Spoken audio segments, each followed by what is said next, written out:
Airline refuses to let dad board plane with baby. Then he finds note in his pocket.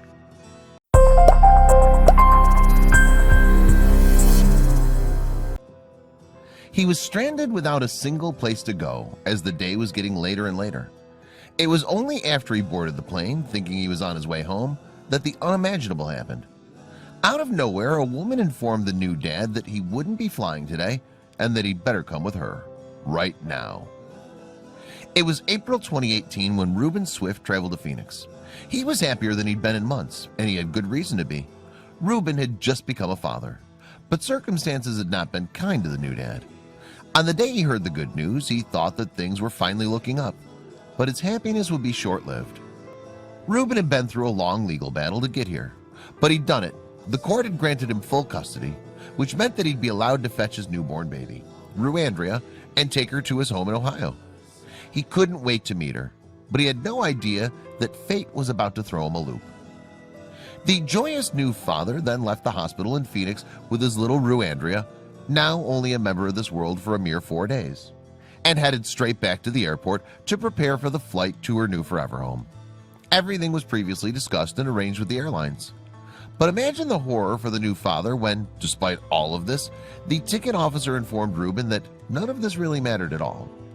The doctors in the hospital who cared for Ruandria had prepared all the documentation to indicate that she was fit, healthy, and safe to be undertaking a rigorous interstate air trip and everything that goes with it. So how could this be happening now? Dumbfounded, Ruben could only listen as the ticket officer at Frontier Airlines explained why they would not be able to fly home. Turns out, according to the officer, there's a policy at the airline that restricts babies who have not attained an age of 7 days from participating in any form of air travel, regardless of how short the trip may be. Devastated and missing his family terribly, Ruben wondered how on earth he was going to overcome this obstacle. He started weighing up his options. Could Ruben sit out the 3 days until Ruandria reached the age to be eligible to fly on the airline?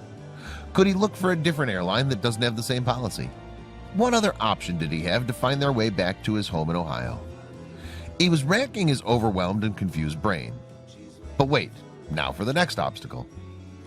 I was out of money and the hospital told me that I wouldn't be able to get a birth certificate for 7 days, Ruben explained. I was worried that if security saw me sleeping at the airport with a newborn, they'd take her away from me and charge me with neglect. I was stuck. But the situation was about to get much worse. Ruben did not have a single family member or friend who lived in Phoenix. This meant that there was a brand new father with a brand new baby girl, stranded in a town he didn't know at all, and not a single person to turn to. Was this his destiny for the next 3 days to come?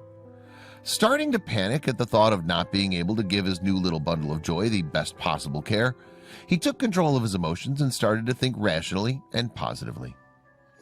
Suddenly, a face appeared. Then, with all the turmoil going through his head, he suddenly saw a face in his mind. He recalled that when he'd been at the hospital, he'd seen an elderly woman in the maternity ward at Banner University Medical Center, where he met his daughter for the first time. She turned out to be a hospital volunteer, and he saw her caring and caring for Ruandria. He'd spoken to the woman for a few minutes and gotten the immediate impression that she was very kind and nurturing. For some reason, he happened to take her number.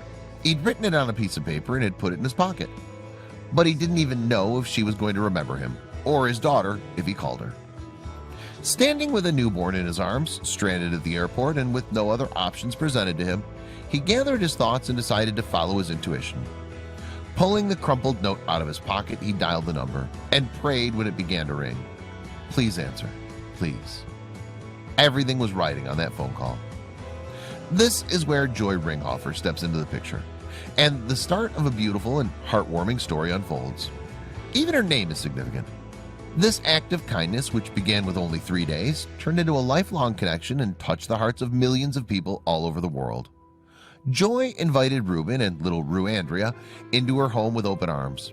She said, "I'd such a strong feeling and that I needed to do this for him, and I know that he's a very kind and safe man to have in my home, and he's been a perfect gentleman." What started out as an extremely joyous occasion where he was going to fetch his newborn baby almost turned into a disastrous adventure when Ruben was to be stranded in a strange city with a brand new newborn baby girl. And after everything that's happened to him, he's now been taken in by a kind elderly lady, and suddenly he feels elated. This kind-hearted angel took care of him and his little baby girl, Ruandria.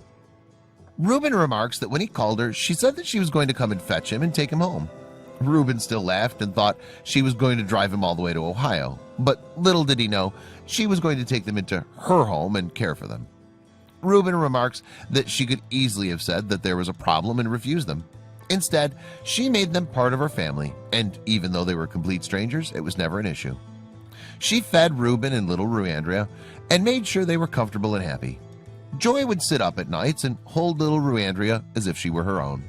She even took her into her room at night and stayed with her and made sure she was warm and fed. Ruben was amazed and said, "I mean, who does that?" Joy formed such a strong bond with her and said she's just beautiful, wonderful. She's been so good, and Joy is going to miss her when she's gone. Over the next few days, she held, cared for, and loved the tiny baby.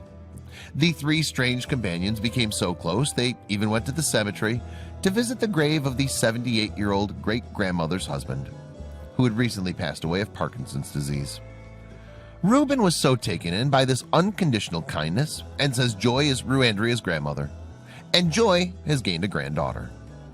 Ruben and his daughter had booked a flight to go back to Ohio, and the Frontiers Airlines said that they would waive any change fees associated with Ruben's travel this time around.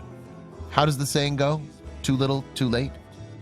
When he was unable to board the flight with his newborn infant, they said his money would only be refundable in 7 days and were prepared to leave the young family destitute in a strange city with no money for food, supplies, or to get a hotel or a cab to make the ride back home. Fortunately, as the world works in mysterious ways, when Ruben Swift met up with this kind great-grandmother who took a leap of faith and saw that a fellow human being was in need of some love, caring, looking after, and human kindness.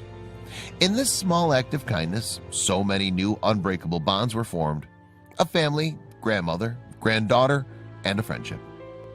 With the daunting task of suddenly becoming a single father and not being experienced or equipped to take care of a newborn, this experience has taught Ruben many lessons. Having followed all the correct procedures, the airline still had their rules, which can sometimes be pretty ridiculous and unfair. But he managed to keep his senses about him and used his best judgment by asking for the help of a retired caregiver, and a very good Samaritan at that. Nowhere in this story do we hear how the mother features in this dramatic saga. Somehow I don't think this is where the emphasis lies. Maybe she had difficult childbirth, didn't want the baby, or was unable to take care of her. Or one could assume anything else in the book. The fact remains that Ruben Swift rushed over to Phoenix to accept his newborn and did absolutely everything in his power to give little Ruandria the best possible chance at life. With the help of Joy Ringhofer, it was all made possible. And this wonderful grandmother should be honored and respected by all of humankind. She had absolutely no consideration for her own safety by bringing a complete stranger into her house, even with all of the news about violence doing the rounds on social media. All she could see was another human being in need of help and love. Ruandria and Ruben flew home, but he made a promise to return to the woman who has become family, a stranger who has now become like a grandmother who gained a granddaughter. What Ruben learned from this experience is that in this crazy world there's still compassion. The blessed new father wants to spread this compassion by encouraging others to help those in need. Let's return to a time when we all cared about one another. That's what I'm hoping will happen, he said. What would your immediate reaction be when you see or hear of someone in need of help or just a little human kindness? Would you turn your head, look the other way, pretend you didn't see someone's dilemma? Or will you stretch out your hand and offer some human kindness? In the end, would you be able to say, like Ruben, "I'm grateful"?